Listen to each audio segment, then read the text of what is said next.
kemudian ibadah yang kita lakukan tidak memakai ilmu. Sadayana di ulumami ilmu itu ayat syarat.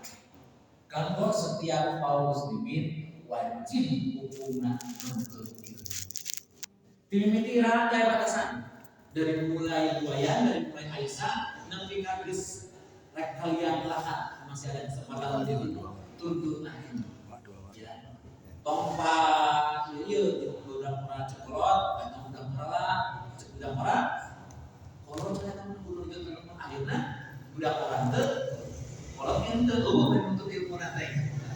Padahal betapa pentingnya peranan ilmu dalam melaksanakan satu ibadah apapun, guru mengenai. Jadi ada syarat harus kita memiliki ilmu dalam melaksanakan.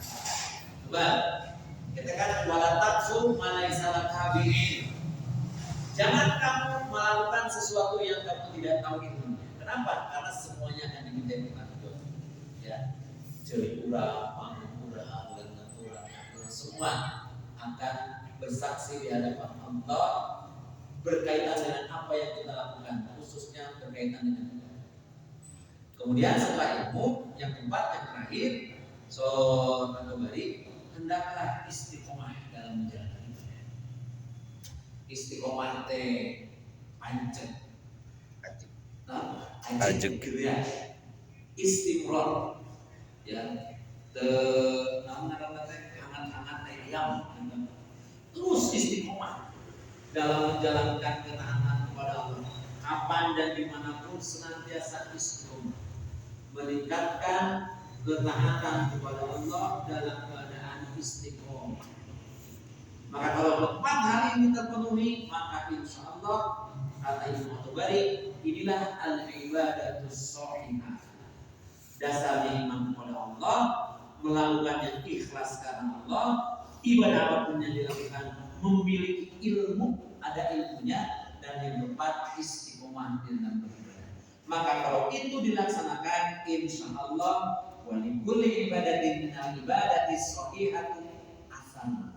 Bakal ayat pengaruh dina ibadah ya, asal 4 syarat itu terpenuhi kita dalam rangka proses yang terus kita yang 4 ini kita penuhi dengan terus melengkapi diri kita dengan ilmu, meningkatkan kualitas ibadah kita dengan keilmuannya, dengan lain sebagainya. Ya mudah-mudahan ibadah yang kurang di bidang teh betul-betul jadi ibadah shahihah. Sehingga mulai kejadian sedikit ya ongkot ibadah ke Allah tapi goreng jadi kepada manusia. Kan sahabat kan suping kan Nabi Rasul abdi gaduh katandi anjeunna rajin sholat, anjeunna rajin sahur, rajin sholat ke sholat sunat kan? Sholat wajib kan disebut rajin sholat wajib apa yang sholat wajib kan gitu ya. Rajin sahur, lain sahur Ramadan, kabeh sahur sunat, sholat sunat. Tapi jenah orang ini seringkali berbuka masa, dalam kata lain seringkali menyakiti tetangganya. Rasul hari tak kena ngawalat hiya bin ahlina. Tak kawin itu teh dah istri kersana. Bagaimana hiya bin ahlina. Jelema eta teh calon penghuni neraka. Muflis kan gitu. Nyari rajin sholat, nyari rajin sahur, namun goreng di pada manusia bisa jadi muflis. Ya. Makanya terakhir pantas Nabi Ibrahim nalika ngantungkeun bojok sareng Ismail bayi di wadi Ghair Zain, di bukit yang tidak ada, di lembah yang tidak ada tumbuhan sama sekali, bahkan dipaksakan pelan di tubuh, gitu ya, saking gersana, saking tandusna. Ternyata anu Nabi Ibrahim disungkeun nu ngawitan hablillah, nu kadua hablilnas. Nu katilu baru urusan diabadikan ku Allah di surat Ibrahim. Rabbana inni askantu min dzurriyyati. Gusti pangeran abdi, saestuna abdi ngantungkeun turunan abdi biwadin ghairi zain di lembah anu tandus daya tutuhan seperti oke. Panyungkeun kahiji nu Nabi Ibrahim disukeun ka Allah, Rabbana liyuqimus sholata. Alhamdulillah. Gusti para nabi mudah-mudahan turunan abdi teh janten jalmi nu ngaradekeun salat. Sabab dalam keturunan abdi ngaradekeun salat kadituna tanha alil fahsya'i wal munkar. Muncul akhlakul karimah dari orang yang menegakkan salat dan kebersihan. Yang kedua, apabila nas disebut Nabi Ibrahim. Faj'al afidatan minan nasi tahwi ilaih. Gusti janten ke hate-hate jalmi teh condong cinta rindu katurunan abdi. Sok kumaha orang lain akan rindu ka urang, orang lain akan senang kepada kita, orang lain akan cinta kepada kita lamun urang sebelum ya. Resep ka jalmi teh sebelum moal aya sebelum resep teh kata jiku ahlakna, kata jiku sopan santuna, kata jiku adabna, resep ajaran kita. Ieu doa Nabi Ibrahim juga nyungkeun sangkan manusia teh cenderung cinta kepada keturunannya. Berarti Nabi Ibrahim meminta agar keturunannya mampu menjaga hubungan baik dengan kepada manusia. Nu katilu dumbe dengan kurang dimintakan hiji. Urang kayak kieu teh. Urang ninggalkeun bojo jeung anak urang di tempat antara hadaeun nu kapikiran kan enggak mana minum kumaha tah we Nabi Ibrahim ka kieu eta teh disebutna ka kieu warzuqhum minat tamarati. Gusti paparin turunan abdi teh rezeki tina pirang-pirang buah asa teh hati mah di padang yang tandus di lembah yang gersang nyungkeun rezeki teh tina buah-buahna teu teu sama sekali. Tapi luar biasa, bagi Allah tidak ada yang sulit. Tangkalna ulun dirinya, tapi buahna bawa demikian dibarita. Buahna itu aya di muka. Sadayana aya. Lewat Indonesia mah anu tangkalna katingali di mana-mana. Kayak tangkal kamuman, ada tangkal caluman, tangkal anggur, tangkal segala aya. Tapi cobi kamu kan, tekapna tangkalna teu katingal tangkalna buahna saraya luar biasa. Doa Nabi Ibrahim. Ya, baru yang terakhir Nabi Ibrahim meminta urusan perut. Jelema anu mampu menjaga hubungan baik sama Allah, menjaga hubungan baik dengan sesama manusia, maka urusan perut dijamin Allah. Ya. Pan itu ayat lagi wa may yattaqillah sing sanajan takwa Allah yaj'al lahu makhrajan. Allah pasti maparinan jalan keluar tina bilang-bilang masalah. Wajan wayarzuqhu min haitsu la yahtasib. Allah pasti mapana rezeki di arah teu disangka-sangka. Sok sanaos cek teori mamual mungkin hanya buah-buahan di padang tandus seperti itu, tapi ternyata sampai dengan kiwari sampai dengan ayeuna buah-buahan di sana segala. Bagi Allah sekali lagi tidak ada yang sulit sebagai rezeki bagi orang-orang yang takwa. Kan menjaga hubungan baik dengan Allah, apakah menjaga hubungan baik sesama manusia ada ciri jelema takwa. Ya, makanya pantas di awal surat Al-Baqarah ayat 12 Allah mengingatkan akhirnya duribat alaihim dhillah. Duribat baris ditimpakeun alaihim kamarena al-biladu kehinaan. Ainama suqifu di mana wae maranena aya. Ia ayat berbicara tentang Yahudi. Tapi al-ibratu bi umumil lafzi la bi khususis sabab. Sok sanaos menceritakan Yahudi bukan artinya Yahudi mungkur bakal hina teh. Semua pun sama ketika perlakuannya pagaweana sebagai Yahudi. Namun pagaweana sebagai Yahudi hablum minallah goreng, hablum minan nas goreng. Makanya ujung ayatnya illa bihablin minallah wa hablin minan nas. Kecuali moal meunang kahinaan lamun maranehna ngajaga hubungan baik sama Allah atau hubungan baik di sesama manusia. Jadi kunci agar terhindar dari kehinaan, baik kehinaan dunia apalagi kehinaan akhirat yaitu muflis, maka jaga urang sadayana hablum minallah. Ogi jaga urang sadayana hablum minannas. Ieu kuncina hablum minallah, hablum minannas, dua-duana hade berarti ieu gambaran jalmi-jalmi takwa, gambaran jalmi-jalmi anu ibadahna kalebat al ibadatus shahihatu, ibadah anu beres. Eta rupina anu biasa kusimuli dilungikeun dina kesempatan unggaran ieu sok sanaos teu barabu mudah-mudahan namihan ulang ka bawa sadayana. Biut senang apa bagaimana? Sadar dulu ayat demikian lah. Maka Gus kita malah kenal dengan mereka. Maka bergabungan dalam waktu sendiri di kawit di kayu memang kaitan naik itu bisa. Tadi di Nawa kita nanti meneruskan perkawin silaturahmi. Maka yang dibatin silaturahmi, yang dibatin silaturahim. Dan di negara sendiri datang rasa paham mana paling jelas. Mereka pada mengajarkan untuk kalau ibadah haji. Kapungkur singkurin lami yang dicinggirin. Hari arwih di Mekah, namina tiga ratus. Nah, dekat namina merupakan kewajiban. ya, baik. Nu kahiji anu geus silaturahim. Ieu teh bahasa Arab ya. Dina dua kalimat as-silatu ar-rahim. As-silatu ar-rahim. Digabungkeun silaturahim.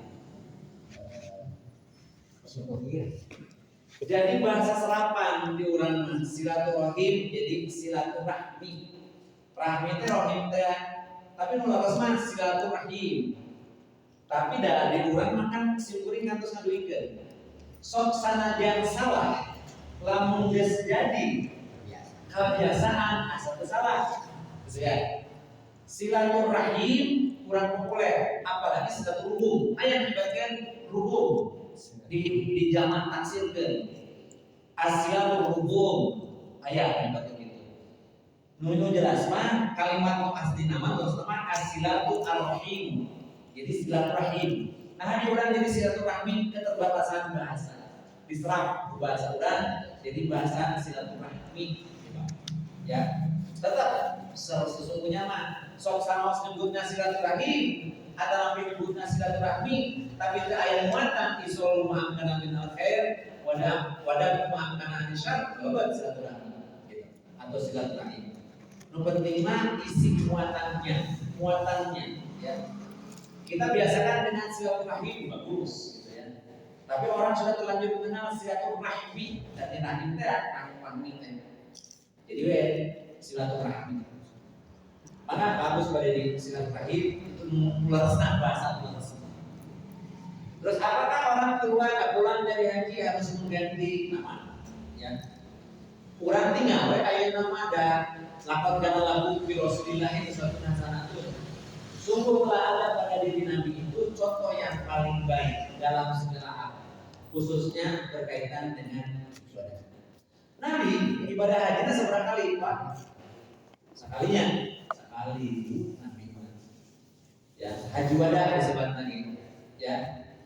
Tah Nabi mulih deui ka Madinah sabada haji. Teu digentos Nabi teu make gelar. Umpamana euy haji teh panggil saya Nabi Haji Muhammad. Tidak sama sekali. Diurang gitunya aya ngolobah Nabi jeung make jeung kudu bae make embel-embel haji. Ya, teu disebut hajina ada aya beurnya teu ngaliung wae cenah teh. Acara we di muka teh dikorek, lain korek. Justru ngagurana teu make haji. Jadi teu ngaliung. Aya katangtosan kedah gentos Nabi tidak ada. Kalau itu katangtosan dan itu sebuah ibadah, tentu Nabi yang mencontohkan yang pertama sekali. Lain orang cilik. Nabi uwi haji teh digentos Nabi. Anak teh mah hoyong ieu we gentos Nabi sabada haji teh Jadinya nami abdi teh artinya kurang bagus gitu. Namanya barat-baratan mau diganti nama silakan, tapi bukan menjadi sesuatu yang harus.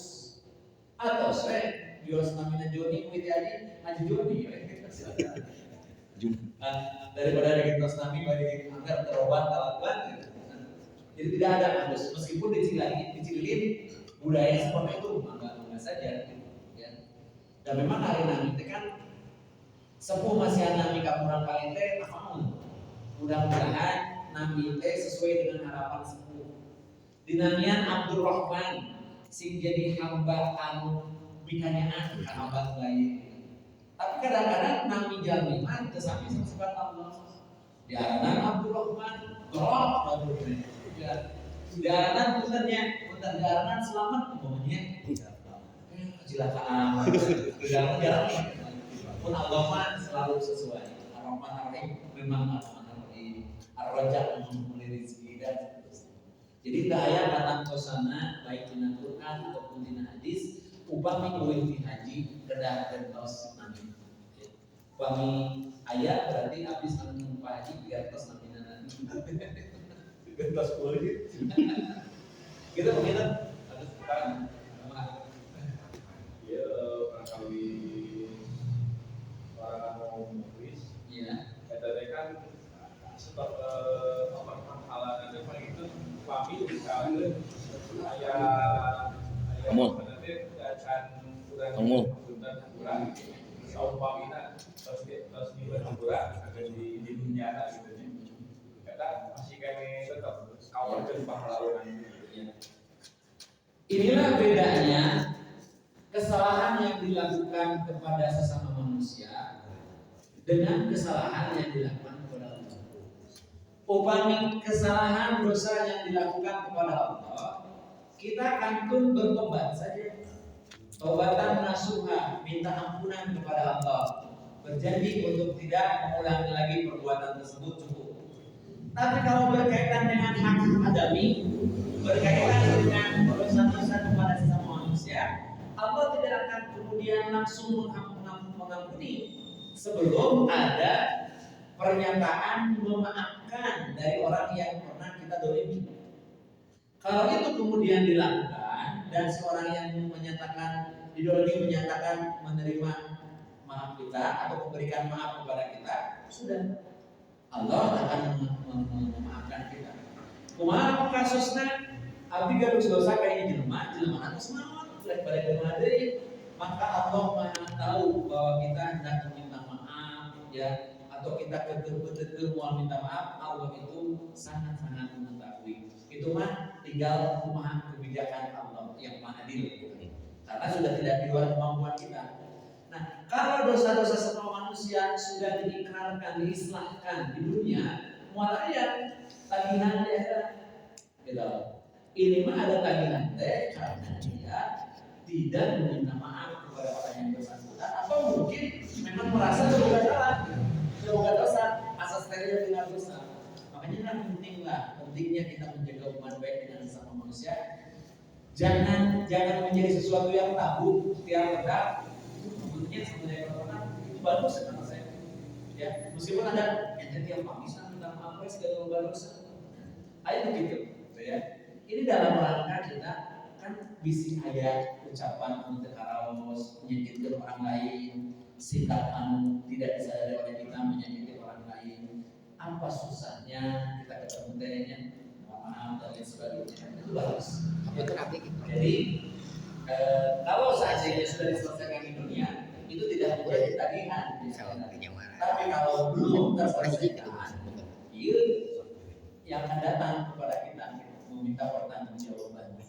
Ya, karena kita sudah merampas hak dia, menganiaya dia, mendolimi dia.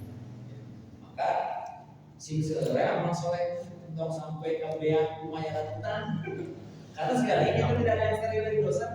Ya, bisi pernah gitu ada orang yang tersakiti, tapi sekarang entah di mana kita tidak tahu dan lain sebagainya. Kumaha caranya? Saya orang istighfar kepada Allah dan terus memperbanyak amal soleh supaya kalau ada yang harus ngambil amal kita, itu saya. Ya, maka Ustaz, tadi itu Ustaz diieukeun ya, dibulikeun kan pami urang ibadahna sang mung saukur kengeng foto gitu kan misalkan. Tah sedangkan urang teh kan netepan 5 waktu teh wajib pisan kan. Nah eta misalkan urang kan saukur kengeng gerakan amal gerakanna teh kasebat pahala kanggo urang, tapi di samping eta urang teh tacan tangtos ditampi walaupun urang khusyuk dina ibadahna eta gitu. Nah urang teh tiap lengkah urang ka masjid eta kengeng pahala atau mau dibalikna deui urang teh hoyong kapuji eta tah. Ini dina balik eta kapuji eta urang tiap lengkah eta walaupun urang dipicen rasa ria anu oge tetep aya wae gitu hoyong ka sebut batur. Eta sebutan ka urang kengeng pahala atau napi teh Ustaz umpamana. Iya. Baik. Kalau hanya mengandalkan dari sholat saja tentunya tekor. Ada peluang-peluang untuk kita mendapatkan pahala di luar itu. Termasuk perjalanan ke masjid pun kan sudah berdatangan pahala. Tiap lengkah jalan ke masjid maka dicatat sebagai pahala, bahkan sebagai kifarat dari dosa. Berkaitan dengan sholatnya itu sendiri, kalau kemudian kita merasa nanti segala itu ayat tapakan wae sholat teh anggur we urang teh mau sholat tapi urang teh Ayo masjid. Itu PR Pak. Itu PR yang kemudian kita kedah kurang ditingkatkan di kualitas sholat. Entah merasa cukup kita hanya sekedar menjalankan saja. Tapi tetap kedah aya dampak, kedah aya pengaruh. Tapi pengaruhnya yang bisa aya di antawisna adalah kita memahami ibadah yang kita laksanakan. Kesalahan besar kaum muslimin sekarang adalah merasa cukup saja menjalankan tanpa mengerti, tanpa memahami apa yang dia ucapkan dalam sholat. Kalau kita diam diri seperti saja, merasa nyaman ketika kita baik dengan itu penting masalah. Nah ini yang jadi salahnya. Ini yang jadi salahnya. Tapi kalau kita mesti sholat gue, ada salah belajar nih, naraskan kamu pasang ala dikri untuk kata kamu, kemudian membuka-buka lagi tafsir Quran dengan maksud agar kualitas sholat kita meningkat. Bacaan kurang dibaca dari naon sih, itu nyari takdir naon sih, kumasi asbabun nuzulna. Nah terus itu berproses sehingga tiap baca surat itu tahu mau ini tentang peristiwa itu. Mual malawun teh insyaallah. Kumaha apa bayar pujina dari mama selesai dipuji itu manusia itu paling senang dipuji. Di WhatsApp dihina, wah, saya gitu ya. Kita dapat dipuji dihina, berat. Ternyata kan apa yang akan khawatirkan salafus salih sudah mengkhawatirkan begitu. Tidak ada yang paling sulit amal yang akan kerjakan kecuali khusyuk. Karena seringkali itu salafus salih ya. Seringkali ketika ada pujian itu membuat hati kita berbunga-bunga. Ya.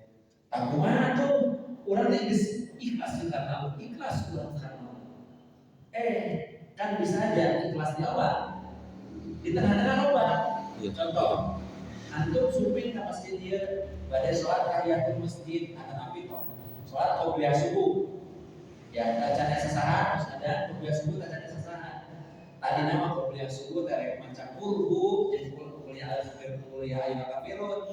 Kalau tak masuk ke masjid, nutarinya takbir biasa itu jadi berat.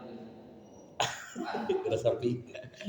Kalau kemudian kita tetap dalam keadaan seperti itu, ini berarti berubah niat yang dari awal karena Allah, sekarang berubah karena ilmu masuk jadi orang itu sholatnya. Kalau kita sampai akhir seperti itu, maka nilai dari ibadah sholatnya itu Allah yang tahu mana ketika dia ikhlas, mana ketika tulisannya terkontaminasi dengan adanya orang. Kemudian ngawitan ikhlas, tengah-tengah ada orang kemudian berubah, tapi dia segera ingat dibalik yang kurang kudu ikhlas karena Allah, kudu ikhlas karena Allah, cukup terhaya kali-kali menjelma. Kita berperan dalam diri orang, mengenyahkan keinginan diri orang, maka Allah akan menilai sejauh mana upaya orang mengenyahkan dari hal-hal yang ingin dilihat orang tadi. Lama orang anteng tidak ada perubahan, asal yang terpuji terus gitu ya. Macam jadi di rokok, ditarik dulu, padahal terbaca sorangan gitu. Padahal baca surat panjang, ada di bisik-bisikan. Nah ini yang membuat sholat kita menjadi rusak, ya ini. Jadi bisa awal bagus, pertengahan rusak, akhir bagus. Bisa awal bagus, pertengahan rusak, akhir rusak. Ada awal rusak, pertengahan rusak, akhir salah. Ada begitu. Kalau bisa menawai lagi kisah itu di awal. Jadi dasarnya mata sosial dinas. Makanya sekarang tinggal upaya kita ikhtiar keras kita mengenyahkan muatan-muatan selain karena Allah. Gitu ya. Tidak mudah, dia tidak mudah. Ternyata sahabat soleh pun mengatakan ini yang sulit. Konkuran soleh itu bukan sahabat soleh. Tapi sejauh mana ikhtiar kita berupaya mengenyahkannya. Jangan anteng dina keingin terpujian. Jangan anteng keingin dilihat orang. Terus nyangka terusnya. Upayakan. Ya, mudah-mudahan tidak puas. Cekak. Ayat 2 lagi. Nah, sekarang.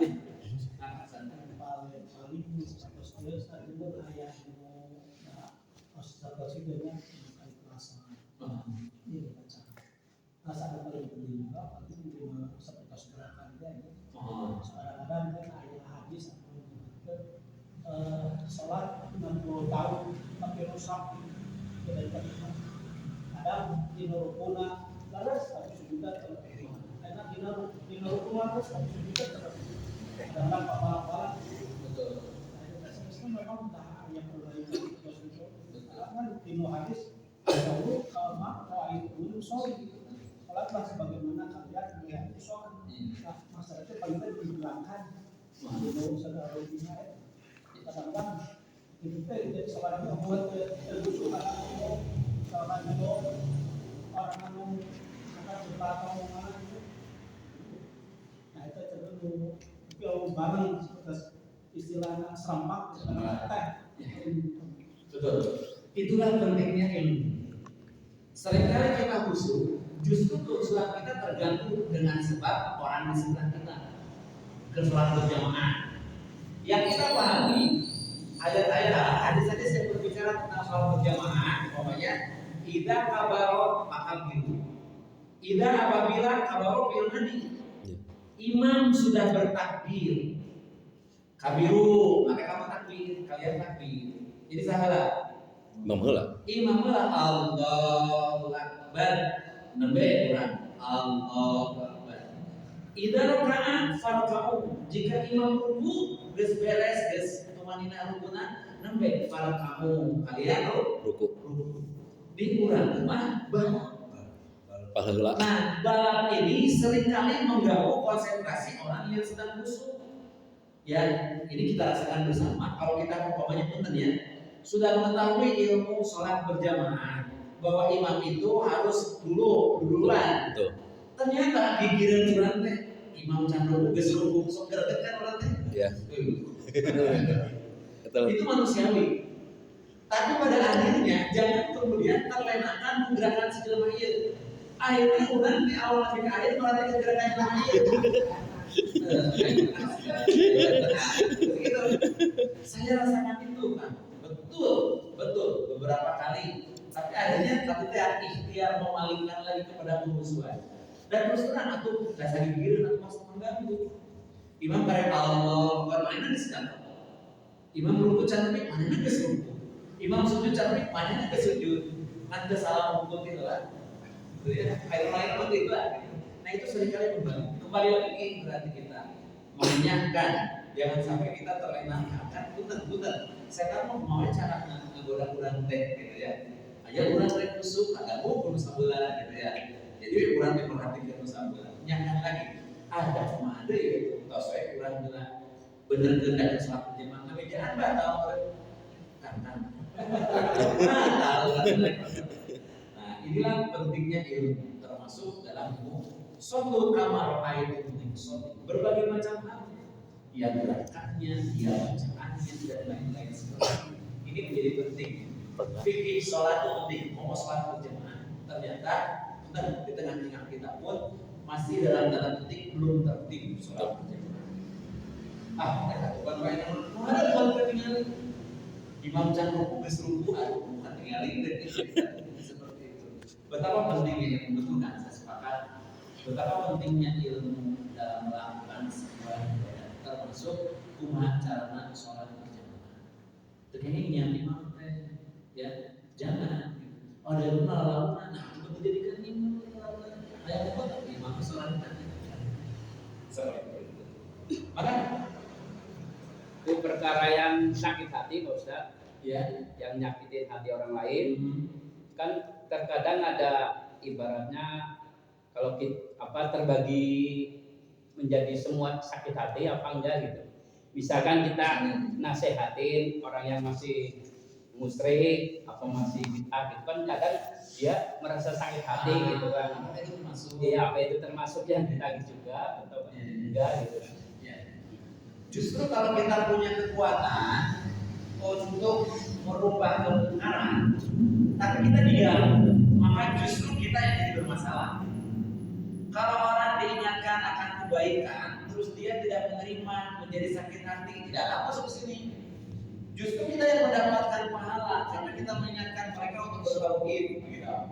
Tentu dengan cara yang baik, jangan dengan cara yang tidak baik. Ya kan? Ila sabili rabbika bil hikmah wal mau'izatil hasanah. Dengan nasihat-nasihat yang baik. Jangan mentang-mentang gitu ya. Bisa jadi celaka juga. Neraka kamu ya. Dasar kamu musyrik. Itu bukan baik. Harus ada metodologi. Ya, bagaimana caranya supaya mereka tidak tersinggung. Tapi kalau mereka singgung, kita sudah caranya yang baik, sudah terlepas kewajiban kita. Inilah makna hadis man ro'a minkum munkaran. Siapa yang di antara kalian melihat kemungkaran, fa yughayyiruhu bi yadihi, ubah dengan tangan. Nah, bisa saya dengan tangan, enggak ubah saya dengan tangan mah, fa bilisan, tadi dengan lisan. Ya. Saya dengan lisan juga enggak berani. Ya sudah itu Pak Bikolbi itu panorama kemana iman gitu ya. Jadi tidak menjadi muflis karena kita mengingatkan kebenaran kan harus dikatakan kulil haqqa walau kana murah. Katakan yang benar itu meskipun pahit gitu teh. Tapi karena ini kebenaran sampaikan. Meskipun tetap metodologi harus diperhatikan agar kata orang Sunda mas lawan benar itu adalah benar. Cina heran. Atau lawan China biru, lawan legit kemana? Begitu ya. Jadi tidak termasuk itu. Karena kita mengingatkan. Kalau itu termasuk Nabi muflis. Banyak yang sakit hati. Ya, banyak sakit hati sudah merasa Tuhannya dihina, padahal itu tidak menghina dan lain sebagainya. Sudah ya. Sudah kalian kalau sudah jauh setengah 10. Mudah-mudahan semakin lama semakin tidak meragukan saya bicara. Mudah-mudahan sedikit banyaknya ada ilmu yang bisa kita raih pada kesempatan malam hari ini dan mudah-mudahan menjadi ilmu yang bermanfaat bagi kita semua. Intinya adalah hindarkan diri kita dari kebangkrutan di akhirat, yaitu dengan cara menjaga hubungan baik dengan Allah dan jaga hubungan baik dengan sesama manusia. Baik yang benarnya mutlak dari Ibnu Rasul, yang kelirunya karena keterbatasan saya, mohon maaf yang sebesar-besarnya. Aku lupa qauli hadza wa astaghfirullaha li wa lakum. Rabbana atina fid dunya hasanah wa fil akhirati hasanah wa qina adzabannar. Walhamdulillahirabbil alamin. Assalamualaikum warahmatullahi wabarakatuh. Waalaikumsalam.